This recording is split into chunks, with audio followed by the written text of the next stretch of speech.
When it comes to the worst in video games, the finger usually gets pointed towards those terrible licensed games based on television shows, movies, comic books, or cartoons, or any just general property that has been licensed out and turned into a video game.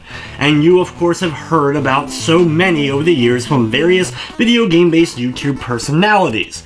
Well, now it's my turn to take a crack at the absolute worst licensed games that were available during the 8-bit systems. This includes the NES and the Sega Master System. Don't worry, 16-bit and handhelds will get their day soon enough.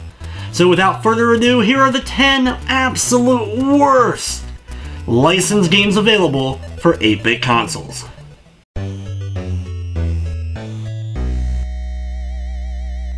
There has been a lot of Looney Tunes based video games, but one of my least favorite happens to be one from Tengen and Beam Software known as Roadrunner.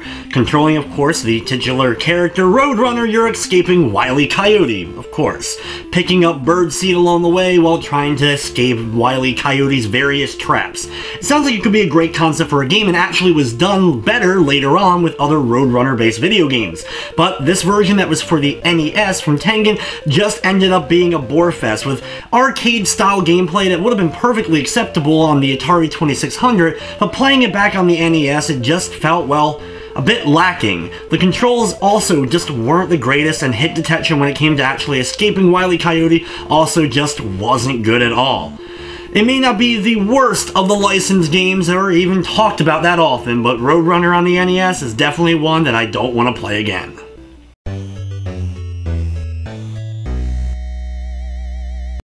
While LJN always gets the flack for publishing some of the worst licensed video games ever, the true culprit of some of the worst was honestly THQ, and you're going to be seeing a few of those games on this list, the first being Fox's Peter Pan and the Pirates. Based on the short-lived cartoon that even had voice acting from the likes of Tim Curry, they turned this into a very bland and ugly-looking NES experience, and it came out relatively late in the NES's life when some of the absolute gems from the likes of Taito and even Nintendo themselves mastering what the Nintendo was capable of. Fox's Peter Pan the Pirates is extremely bland in its gameplay as you're trying to get from level to level, defeating the nameless amounts of pirates, including also levels that repeat themselves the farther you end up getting in. Overall, this game is just another one of those ones you want to avoid at all costs.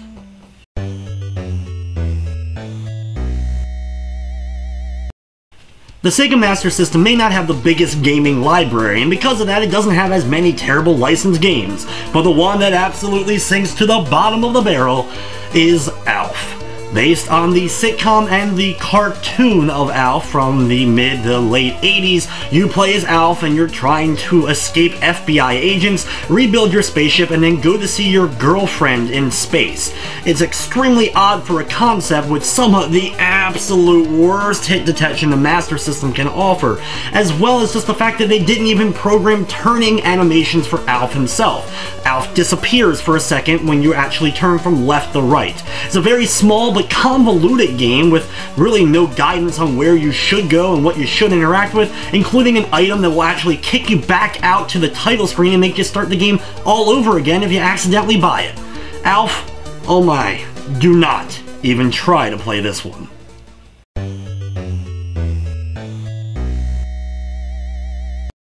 Probably the oddest game on this list, Pestterminator, the Western Exterminator, is a licensed game from Color Dreams, one of the absolute worst when it came to making games for the NES.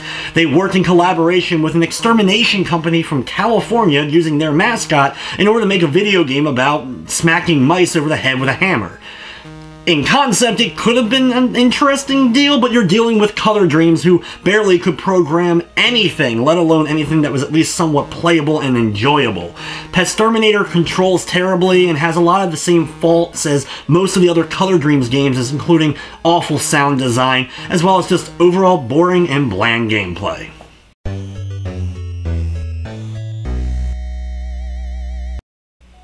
Even though the movie it's based on isn't particularly loved, even though I'm actually kind of a fan of it, Cool World had a plethora of video games. The NES version in particular was just an absolute atrocious looking mess, with some really off-the-wall colors and just some of the worst platforming possible on the NES. There are plenty of bad games that don't do jumping from platform to platform well, but Cool World is an example of one of the absolute worst. It also has just a convoluted nature to it of trying to find the right items and use them at the right times, and just being able to explore the world of Cool World is a headache amongst itself.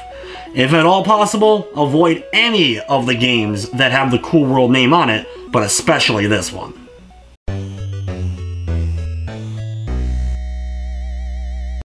Another lovely one from THQ, Wayne's World, is another horrendous looking experience. The gameplay playing as Wayne and Garth, one of which can actually use a projectile, and the other character has to karate kick his way through various levels, collecting donuts through tedious bonus levels that just overall pad an already relatively short game.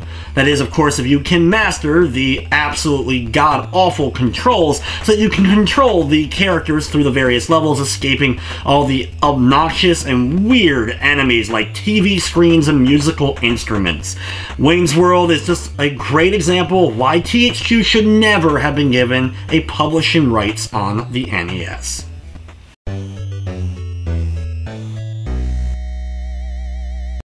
Now this one was released on both Master System and NES, with the Master System version being a bit better, but either way, they're both terrible. Ghostbusters, a game that I have a lot of nostalgia for. Of course, I absolutely love the Ghostbusters film franchise, and unfortunately, a lot of the games have not been the greatest.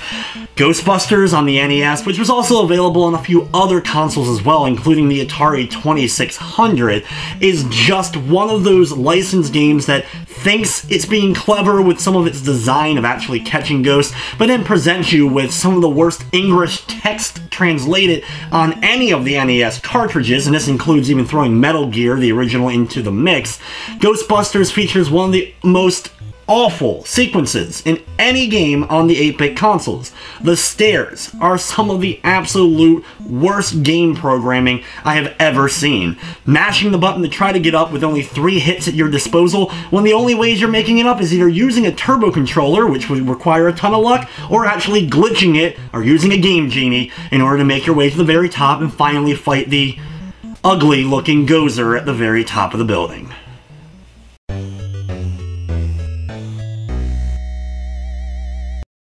Of course, LJN wasn't going to escape this list without being on it at all. Bill and Ted's Excellent Video Game Adventure. This is one of those games that you need a guide or just something to help you along the way. It uses an isometric view, which is actually a little bit different than a lot of NES titles, but it just ends up being very difficult to control. Not being able to step outside the path without your character acting goofy and landing on the grass and throwing a temper tantrum. With the game being randomized at various points with the locations of the characters that you need to find and save. I love a video game with a time-traveling gimmick, but Bill and Ted's Excellent Video Game Adventure is not only one of the worst time-traveling games, it's one of the worst games based on a film ever.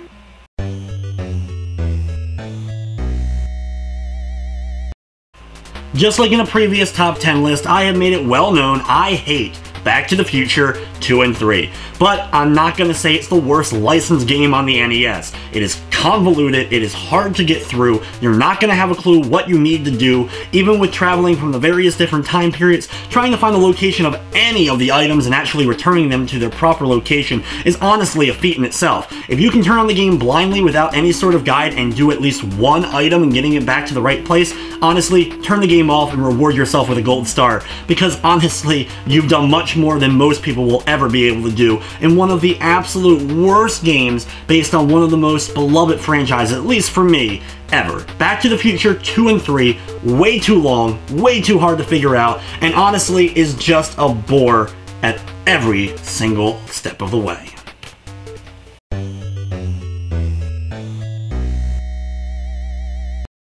Before we get to number 1, let's look at some honorable mentions, and yes, there is a ton of bad licensed games on 8-bit systems that I could have thrown on the list, but here's just a few blurbs on some of the other really bad ones that just barely didn't make the cut. Indiana Jones and the Last Crusade, the Ubisoft version, as there actually is 2 versions of Last Crusade for the NES. None of the Indiana Jones games on the NES are particularly good, but Last Crusade is just a very ugly and weird-looking game with extremely slow overall gameplay, some terrible whip action, and just climbing up ropes is a chore. Just avoid it, and if you want an Indiana Jones experience, the other game of Last Crusade is worth checking out much more so than the one from Ubisoft. A game that I've personally speedrun many times, Untouchables has some of the weirdest levels overall. It changes up the gameplay at almost every step of the way, but the baby carriage sequence in the subway is one of the worst controlling and obnoxious levels ever. Just don't even try to play Untouchables. It's just not very well done at all, but I guess I give them credit for at least trying some different things. All of the THQ games are particularly bad. Swamp Thing is just another one you can throw onto the list. Ugly graphics, bad gameplay, bad control, terrible hit detection, and awful music just come together for another one of THQ's absolutely awful developed and published titles. If you watched one of my previous lists, you may have seen me mention Bartman meets Radioactive Man. But honestly, all the Simpsons games are really, really bad for the NES, and pretty much for all the systems. The only one that's even halfway good, of course, was the arcade game from Konami, and the later Simpsons game on the last generation of video game consoles. But the NES Simpsons games, they're all really bad, with one of the weirdest control schemes of running and jumping available, and they all have it with all a very similar graphical styling. Particularly bad, of course, though, Bartman meets Radioactive Man is by far the worst, but all the Simpsons games are awful.